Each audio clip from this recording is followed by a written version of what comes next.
Hello વિદ્યાર્થી મિત્રો, રાધે રાધે. તો આજે તમારા માટે આપણને બે નવી અપડેટ મળી ગઈ છે, એના માટે આપણે વિડીયો બનાવી રહ્યા છીએ. તો વિડીયોને છેલ્લે સુધી જોજો અને તમને જે સ્ક્રીન ઉપર પ્રશ્ન દેખાઈ રહ્યા છે એના આપણે આજે વાત કરવાના છીએ. તો પહેલાં તો આપણી ચેનલને સબસ્ક્રાઈબ કરી દેજો, વિડીયોને લાઈક કરી દેજો અને આ વિડીયો તમારા મિત્રોને શેર કરી દેજો જો તમને સારો લાગે તો. અને દરેક માહિતીની અપડેટ મેળવવા આપણી ચેનલ સબસ્ક્રાઈબ કરજો. આપણે વિડીયો અપલોડ કરીએ જ છીએ બરાબર. 1 થી 1.5 દિવસમાં તમને આપણે નવો વિડીયો અપલોડ કરીને માહિતી આપીએ છીએ. તો કે કોર્ટ કેસની આગળની તારીખ કઈ આવી મિત્ર? આગળની તારીખ પહેલાં છે ને આપણે પાછળ થોડીક નજર નાખવાના છે. તો કે પહેલી આપણને ઘણા સમય પછી કઈ તારીખ હતી? તો કે 6 તારીખ હતી બરાબર, 6/7 હતી બરાબર. પછી તમારી કઈ આવી? તો કે કાલની તારીખ હતી. કઈ હતી? 13/7 હતી.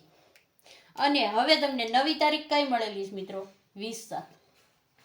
હવે તમને એમ થશે મેડમે આમ કેમ લખ્યું? તો મિત્રો કાલે કોર્ટમાં શું બહેસ થઈને એનો મને બહુ ખ્યાલ નથી, એટલે એના માટે હું માહિતી નહીં આપું બરાબર. પણ તમને નવી તારીખ મળેલી છે. કઈ મળેલી છે? 20/7 નવી તારીખ મળેલી છે. એટલે હવે જે આપણે 13 તારીખે રાહ જોતા હતા કે કઈ ચુકાદો આવશે ને આપણા 19 પ્રશ્નનો જે કોર્ટ કેસ છે એમાં પ્રશ્નો સુધરશે અને માર્ક મળશે, પણ એના બદલે શું થઈ ગયું? 27 તારીખ નવી આવી ગઈ બરાબર. હવે 27 તારીખે જ તમને ખબર પડે કે આગળની તારીખ આવશે કે નહીં.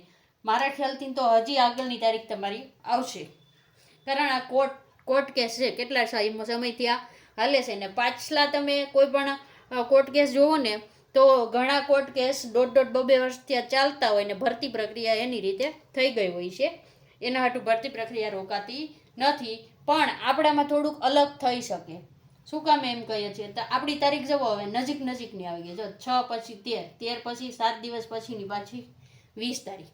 તો હવે પછીની આમાં તમારે 20 તારીખ પછીની ગણવો તો તમારી 26-27ની આજુબાજુ જે આવતી હોય રજા ના હોય તો એ તારીખ તમારી આગળની આવી શકે સંભાવના છે. અને જ્યારે પણ નજીકની તારીખ આવવા મળે ને મિત્રો, એટલે ચુકાદો આવવાની શક્યતા હોય.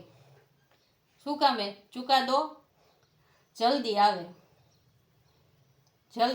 એટલે આવે, અથવા તો થોડા સમયમાં તમારો કેસ છે પૂર્ણ થવા આવ્યો હોય તો જ જલ્દી તારીખ આવે. અને અહીંયા તમારી જલ્દી તારીખ આવવા માંડી છે. બીજી અપડેટ હતી આપણા માટે, તો કે ડીએલએડની માર્કશીટ અપલોડ કરવા માટેનું પોર્ટલ તમારું ખુલી ગયું છે. શું થયું છે? પોર્ટલ ખુલી ગયું છે. તો તમે માર્કશીટ અપલોડ કઈ તારીખથી કઈ તારીખ સુધી કરી શકશો? તો કાલથી શરૂ થઈ ગયું છે. 13/7/2026 થી તમે 16/7/2026 સુધી તમારી માર્કશીટ અપલોડ કરી શકશો. ને ઘણા મિત્રોને અચમંજસ છે કે મૂંઝવતો પ્રશ્ન છે કે માર્કશીટ કઈ રીતે અપલોડ કરવી, માર્ક અપલોડ કરવા કે નહીં. તો હા મિત્રો, તમારે છે ને આપણે પોસ્ટમાં મૂકેલો જ છે, જે જાહેરાત નોટિફિકેશન આવ્યું છે એમાં સ્પષ્ટ લખેલું છે ગુણ નાખવા, ગુણ અથવા તો જે કહેવાય માર્ક દાખલ કરવા અને માર્કશીટ અપલોડ કરવી. પણ માર્કશીટ કઈ અપલોડ કરવાની છે? જો અહીંયા ઓરિજિનલ નથી કરવાની.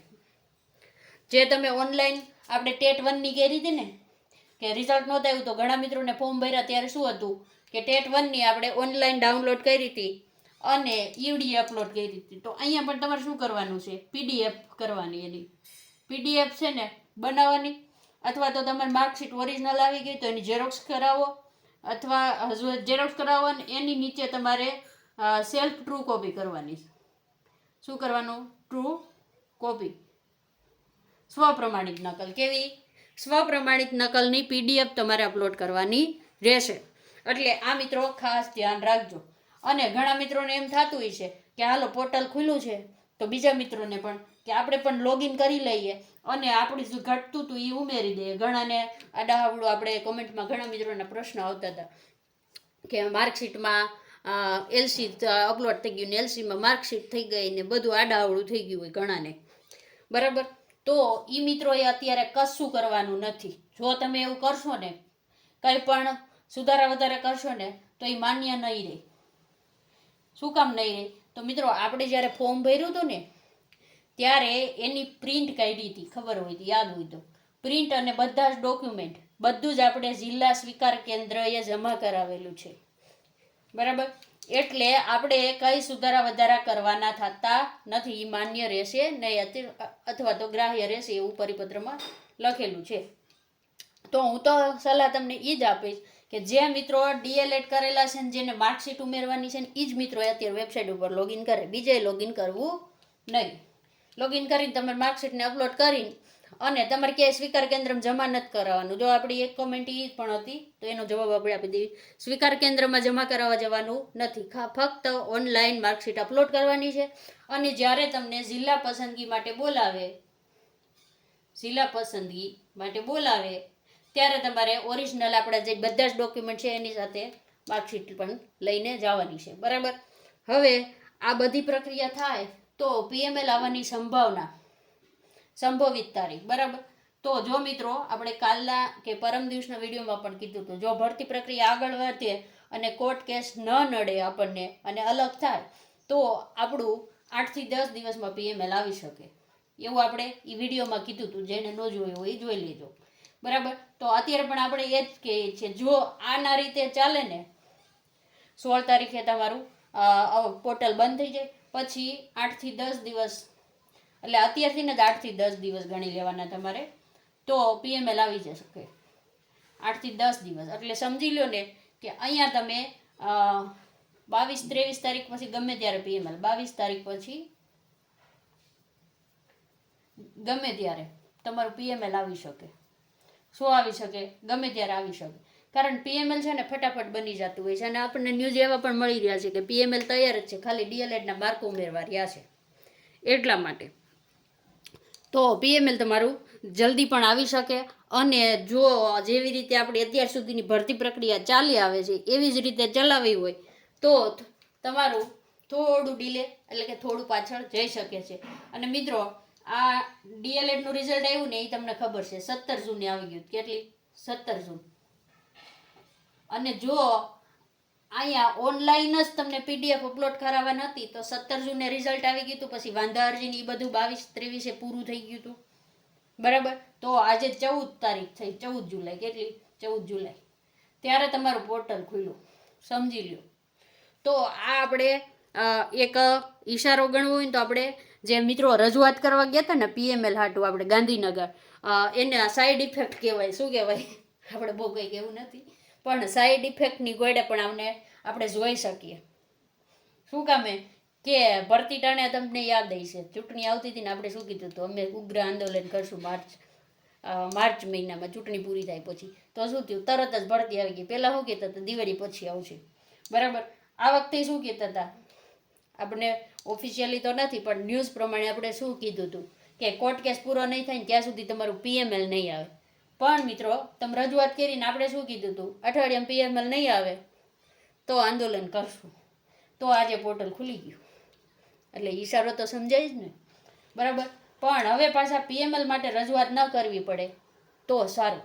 શું કામ એમ કહું છું કે અત્યારે તો તમે આંદોલનનું કહેતા હોય ને હાલો તમને શાંત કરવા માટે પોર્ટલ ખોલી દીધું એટલે તમે એમ કહેશો હાલો પ્રક્રિયા ચાલુ તો થઈ, ધીમી ગતિએ તો ધીમી ગતિએ, એટલા માટે. તો હવે તો જો આપણા ધારણા પ્રમાણે હાલે તો 8 થી 10 દિવસમાં પીએમએલ આવી શકે છે. અને પીએમએલ આવે પછી એમાં તમને સુધારા કરવા માટેનો ટાઈમ આપવામાં આવે, પછી તમારું ફાઇનલ મેરિટ લિસ્ટ આવે ને પછી જિલ્લા પસંદગી માટેનું કહેવામાં આવે, બરાબર. તો હજી તમારે આમાં 8મા મહિનામાં વાટ જોવાની, જિલ્લા પસંદગીનો આવી શકે, કોલ લેટર ડાઉનલોડ થવાનું, બરાબર. તો કોર્ટ કેસનો ચુકાદો ક્યારે? તો મિત્રો આનો ચુકાદો હવે ટૂંક સમયમાં આવી જશે, ટૂંક સમયમાં. શું કામ આપણે આમ કહીએ છીએ? તો મિત્રો 1-2 કારણ છે એના પણ. જો આપણે સંભવિત કહીએ છીએ, આપણે કોઈ જજ નથી. ઘણા મિત્રો કમેન્ટ કરશે પછી મેડમ તમે કાંઈ જજ છો તો કહી શકો. આપણે સંભવિત કહીએ કારણ જો તારીખ તમારી નજીકની આવી ગઈ. અહીંયા તમે જોઈ શકતા હતા કે 6 તારીખ હતી, પછી 13 તારીખ હતી, પછી તમને 20 તારીખ આપી દીધી, બરાબર. તો તારીખ પહેલાં તો નજીકની આવી ગઈ. અને બીજું કારણ, નજીકની તારીખ આવે એટલે કોર્ટનો ચુકાદો આવવાની શક્યતા હોય. અને બીજું કારણ કે તમારું પીએમએલ આવે ને તો આ મિત્રો રજૂઆત કરશે. શું કરશે? કે હવે PML આવી ગયું, તમે જલ્દીથી ચુકાદો આપો એટલે અમે પણ આ ભરતી પ્રક્રિયામાં ભાગ લઈ શકીએ, નકર અમે બહાર ફેંકાઈ જશું. બરાબર. આ મિત્રો પાસે બાહેંધરી તો લઈ જ લીધી હતી ઓફલાઈન ફોર્મ ભરાવ્યા ત્યારે, એ આપણે વિડીયો પણ મૂકેલો હતો કઈ રીતની બાહેંધરી લીધી છે, કે આ ભરતી પ્રક્રિયામાં જે કોર્ટ કહેશે ને એ જ આ પિટિશનરોને માન્ય રહેશે, બીજું નહીં, અને હક દાવો કરશે નહીં, એવું બધું લખાણમાં લીધેલું જ છે. એટલે આપણને ઘણા કહેતા હોય ને કે કોર્ટ કેસ નડશે આપણને ભરતીમાં, તો કોર્ટ કેસ ક્યાંય નડવાનો નથી, એટલે ભરતી તો થશે જ. પણ આપણે આશા રાખીએ કે જે મિત્રો પિટિશન કરી છે એ મિત્રોનો ચુકાદો પણ જલ્દી આવે એટલે આ ભરતીમાં એ પણ ભાગ લઈ શકે. તો વિદ્યાર્થી મિત્રો, જે પણ ભરતીમાં ભાગ લેતા હોય 11,000ની, અને કોઈ આપણી ઓનલાઈન પરીક્ષાની તૈયારી કરવા માગતા હોય, તો આપણા વિડીયો રોજ સાંજના લાઈવમાં આપણે અત્યારે ગણિત ચાલી રહ્યું છે, આપણે ભણાવીએ છીએ, પછી આપણે ગુજરાતી વિષય લેવાના છીએ, અને પહેલાં સ્ટેટિક જીકે આપણે ભણાવી દીધું છે. એટલે આપણી સાથે જોડાઈ જાજો, અને રોજે 8 વાગે સાંજે લાઈવ ક્લાસમાં પણ જોડાઈ જાજો, અને ચેનલને સબસ્ક્રાઈબ કરી દીજો, વિડીયોને લાઈક કરી દીજો. વિડીયોને પૂર્ણ કરીએ છીએ. રાધે રાધે.